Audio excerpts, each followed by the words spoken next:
शिवलिंग की पूजा करने के बाद नंदी जी के सामने भी घी दीपक जरूर जलाएं। इसके बाद नंदी महाराज की आरती करें और किसी से बिना बातचीत किए नंदी के कानों में अपनी मनोकामना बोल सकते हैं। शास्त्रों के अनुसार नंदी जी के कानों में अपनी कामना कहने से वह जल्द पूरी हो जाती है। ऐसे में जानिए किस अपनी कामना कहने से पहले कौन सा शब्द बोलना होगा शुभ। नंदी पूजा नियम। भगवान शिव के प्रमुख गणों में से एक नंदी है। मान्यता है कि नंदी जी कैलाश पर्वत के वनवासी हैं।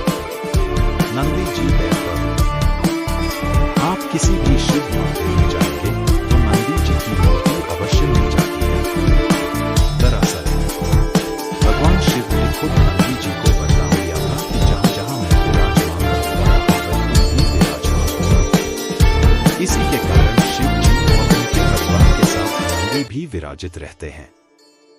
ऐसे में जब हम शिव मंदिर जाते हैं तो शिव जी की पूजा करने के साथ साथ नंदी जी की पूजा करते हैं। इसके साथ ही उनके कान में अपनी कामना कहते हैं। लेकिन क्या आप ठीक ढंग से अपनी कामना को कहते हैं? जानिए नंदी को कामना कहते समय किन चीज को सबसे पहले बोलना चाहिए। नंदी के कान में क्यों कहते हैं अपनी कामना?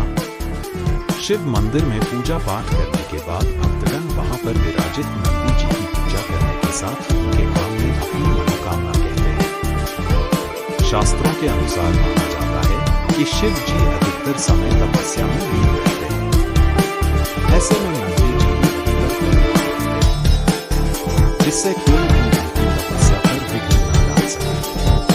ऐसे में जो भी भक्त भगवान शंकर से अपनी कामना कहना चाहते हैं वह लोग नंदी जी से अपनी मनोकामना को कह देते हैं, जिससे वह भगवान शिव तक भी पहुंच जाती है। इसी के कारण नंदी जी के कान में अपनी कामना कहने की परंपरा सदियों से चली आ रही है।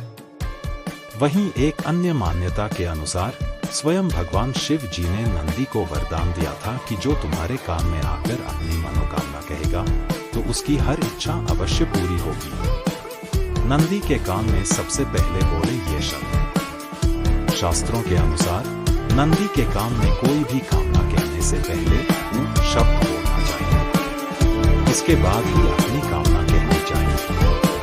नंदी के कान में पहले क्यों बोलना चाहिए वो शब्द? हर किसी के मन में ये सवाल जरूर उठ रहा होगा कि आखिर अपनी कामना कहने से पहले ऊ क्यों बोलना चाहिए। बता दें कि हिंदू धर्म में ऊ का विशेष महत्व है।